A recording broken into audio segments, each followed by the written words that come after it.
신진항에서 대형 화재가 발생한 지 2년이 지났습니다. 어설픈 화재 진압으로 피해가 커졌다는 의견이 나온 가운데 소방서와 해경은 비슷한 사고를 막기 위해 드론을 활용한 훈련을 실시했습니다. 예산군의 인구수가 5년 만에 8만 명대를 회복했습니다. 예산군은 청년 창업과 일자리 정책 등의 효과로 분석하고 있는 가운데 생활 인구도 증가한 것으로 나타났습니다. 최근 3년간 태안에서 발생한 연안 사고 중 고립이 가장 많은 것으로 집계됐습니다. 태안 해경이 대조기를 맞아 7일까지 연안 안전사고 위험 예보제 주의보 단계를 발령했습니다. 법원이 충남 태안군청 1인 시위자를 상대로 군 공무원 노조위원장이 낸 방해금지 가처분 신청에 대해서 원고의 손을 들어줬습니다. 재판부는 시위자에게 소음 발생 등의 행위를 금하고 위반 시 벌금을 내야 한다고 판단했습니다.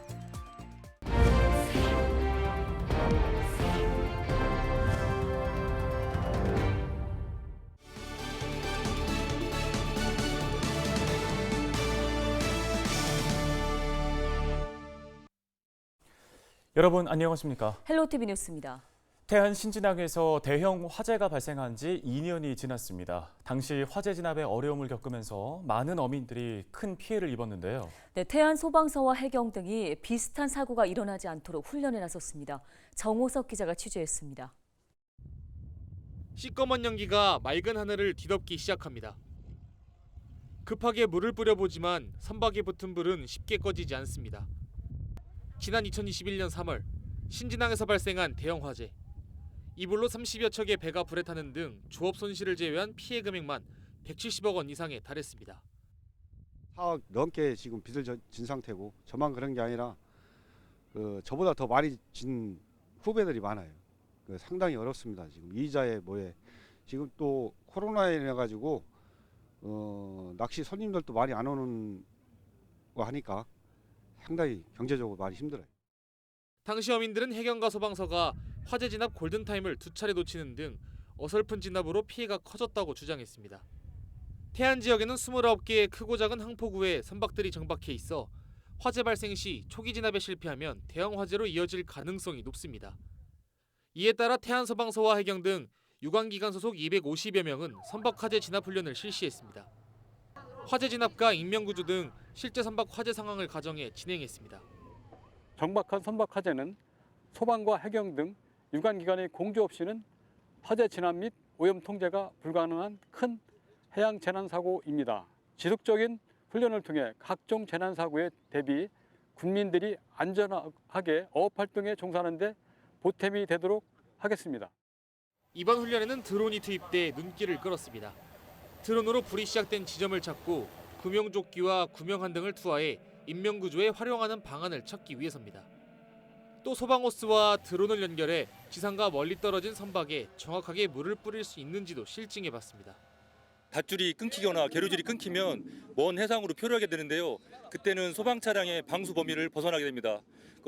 이걸 극복하고자 소방차와 드론을 활용해서 100m 이상 원거리에 그 호수를 중계, 방수하는 시스템을 저희 훈련에 도입해서 실증하고. 대형 피해로 이어질 수 있는 항구 선박 화재. 소방서와 해경은 앞으로도 훈련을 통해 대응 체계를 강화할 방침입니다. 헬로티비 뉴스 정호석입니다. 예산군의 인구와 생활 인구가 급증하고 있는 것으로 나타났습니다. 예산군은 2일 5년 만에 인구수 8만 명대를 회복했고 생활 인구도 증가하고 있다고 밝혔습니다. 군은 다자녀 가구 수 기준 완화와 청년 창업 지원, 청년 맞춤형 일자리 정책 등의 효과로 인구가 늘어난 것으로 분석하고 있습니다. 또 누적 68만 명 이상이 다녀간 예산시장 등 지역 내 관광지의 방문객 증가로 생활 인구가 늘어난 것으로 보고 있습니다. 태안 해양경찰서가 대조기를 맞아 오는 7일까지 연안 안전사고 위험 예보제 주의보 단계를 발령했습니다. 대조기는 조차가 크고 평소보다 해수면이 높아져 저지대 침수와 갯바위 고립 등 사고의 위험성이 높은 시기인데요. 최근 3년간 태안에서 발생한 연안 사고 중 고립이 60%로 가장 많았으며 사고자 중 82%가 외지인인 것으로 나타났습니다. 태안 지역은 민어도와 천리포, 닭섬 등 상습 고립 지역이 많아 방문객들의 각별한 주의가 필요합니다. 법원이 태안군청 1인 시위자를 대상으로 공무원 노조위원장이 신청한 방해금지 가처분에 대해 노조의 손을 들어줬습니다. 재판부는 시위자 이 씨에게 태안군청 30m 이내에서 장송곡 재생과 밤샘 주차, 소음 발생 등의 행위를 금하고 위반 행위 1회당 50만 원씩을 원고에 지급해야 한다고 판단했습니다. 이 씨는 삭선리 건설기계 공영 주기장 조성 사업에 항의하기 위해 지난해 6월부터 1년간 청사 주차장에서 1인 시위를 벌여왔습니다.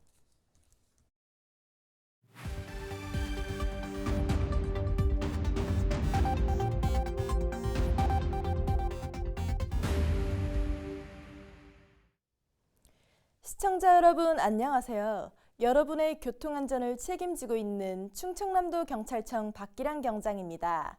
사고 현장이 담긴 블랙박스 영상을 통해 교통안전 수칙을 점검해보는 시간. 오늘의 첫 번째 사고 영상부터 만나보겠습니다. 지난 6월 서천의 한 교차로, 1차로를 달리는 블랙박스 차량의 후방 영상입니다. 블박 차량이 차로를 변경하는 순간 2차로를 달리던 차량과 충돌하는데요. 직진 차선을 달리다 갑자기 우회전 차로로 진입하면서 일어난 사고입니다. 교차로에서 우회전을 하는 경우 미리 도로의 우측 가장자리를 서행하면서 우회전해야 합니다.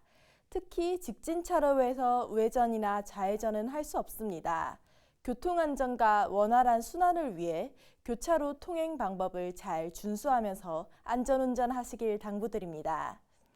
계속해서 다음 영상 보겠습니다. 지난해 4월 논산의 한 도로, 1차로를 달리던 블박 차량이 신호 대기 중인 차량을 추돌하는 사고가 발생합니다. 블박 차량 운전자가 사망한 안타까운 사고인데요. 과속으로 달리는 경우 도로 위 돌발 상황 대처가 어렵습니다. 안전벨트 꼭 하시고 신호 준수하면서 안전운전 하시길 바랍니다. 이어서 또 다른 교차로 사고 영상 보시죠. 지난 6월 아침 시간대 논산의 한 도로, 오토바이 블랙박스 영상을 보고 계시는데요. 전방에서 좌회전해 나오는 사륜 오토바이를 피하지 못하고 그대로 충돌하는 사고가 발생합니다. 교차로는 여러 방향에서 차량이 들고 나는 복잡한 곳입니다. 더욱이 신호기가 운영되지 않는 곳에서는 반드시 일시정지하여 좌우 전방을 살피고 통행해야 불의의 사고를 예방할 수 있습니다. 지금까지 블랙박스로 본 교통안전 박기량 경장이었습니다.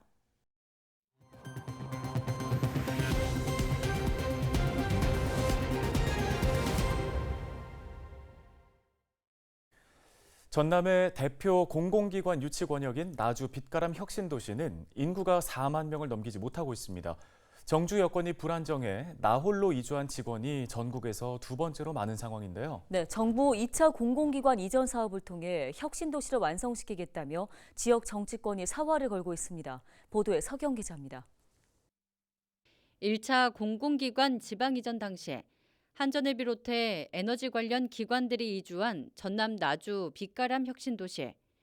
나주 혁신도시 인구는 지난해까지 4만 명을 넘기지 못한 채 3만 9천 명 선에서 답보 상태를 보이고 있습니다. 나주로 이전한 공공기관 직원 가운데 절반에 가까운 42%가 가족은 수도권이나 다른 지역에 머물게 하고 자신만 홀로 이전했기 때문입니다. 나홀로 이주는 전국에서 두 번째로 많은 수치입니다. 주변 상가 공실률도 70%에 달하고 있어 세수 확보와 지역 경제 활성화 측면에서도 낙제점이라는 분석입니다. 1차 공공기관 이전 규모가 충분하지 않고 정주 여건 개선이 이루어지지 않아 효과를 거두지 못하고 있다는 평가가 나오는 이유입니다. 지역에 산재한 많은 자원들을 하나로 모아내고 산업으로 발전시키는 허브 역할을 공공기관이 해줘야 결국 균형 발전도 이루어집니다. 다른 시도와 연계해서 더 빨리 더 많은 기관들이 이전할 수 있는 분위기를 만들어야 하고요. 전남 지역 유치 대상은 농수협중앙회와 지역 난방공사, 한국공항공사 등입니다. 농어업과 에너지 분야 공공기관을 추가 유치해 1차 이전된 공공기관과의 시너지 효과를 높이겠다는 보관인데 유치 활동은 녹록지 않습니다. 수도권에 집중돼 있는 본사를 전남으로 옮기는 만큼 본사 임직원들의 반대가 큰 상황이기 때문입니다.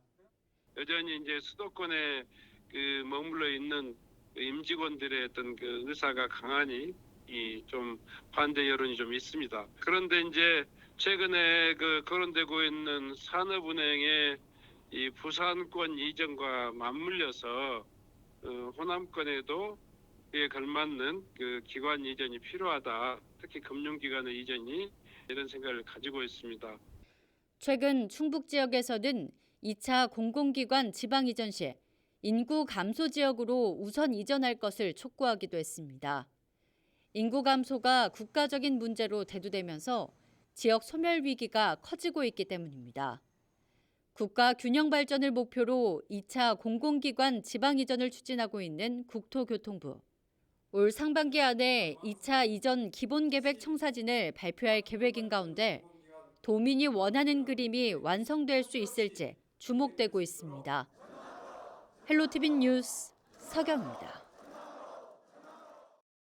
내포 신도시 홍해공원이 새 단장을 합니다. 충남도와 홍성군, 예산군은 충남도청에서 내포 신도시 홍해공원 명품화 사업 추진을 위한 협약을 체결했습니다. 협약에 따라 이들은 2025년 상반기까지 홍해공원을 인근 용봉산과 골프장 등과 연계해서 규모를 키우고 다양한 문화예술시설을 마련할 계획입니다. 또 시민에게 나무 1,000그루를 기증받아 홍해공원의 도민 참여 숲을 조성할 방침입니다. 오늘 저희가 준비한 소식 여기까지입니다. 네, 시청해주신 여러분 고맙습니다.